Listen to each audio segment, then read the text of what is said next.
It's said to be a record week for travel as people look to celebrate the 4th of July, but there are already some problems in the air. Yes, and to clarify, it's not tickles for 4th of July fireworks, it's tickets. I didn't know I said that.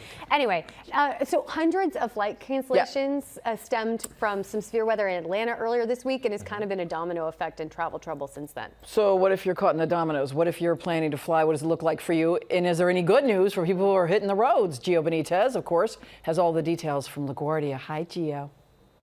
Michelle, Pedro, Danny, it is good to see you guys from LaGuardia Airport, where it is very, very busy right now. But the good news is, if you're traveling right this second, it's actually looking pretty good in terms of delays and cancellations.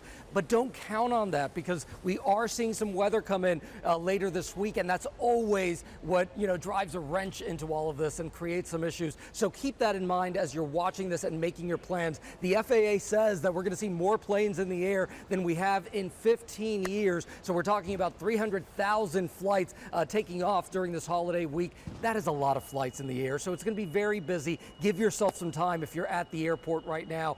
The biggest piece of advice I can give you is to have that airline app ready to go, downloaded on your phone. That's how you're going to be able to make these changes very, very quickly, and try to get on the earliest flight of the day, because those are usually the most reliable. And if you need to make those changes, remember, for the most part, most changes are free when you're making those flight changes. So keep that in mind and use that. Take advantage of it. If you're hitting the road, that's actually how most people are actually traveling this week. They're doing it by car. There is some good news. Gas prices are down pretty significantly, $3.18 a gallon for national, that regular unleaded. That's the national average right now. $3.49 a gallon is what it was last year. So we're talking about significantly lower, and a lot of people are going to be hitting the road.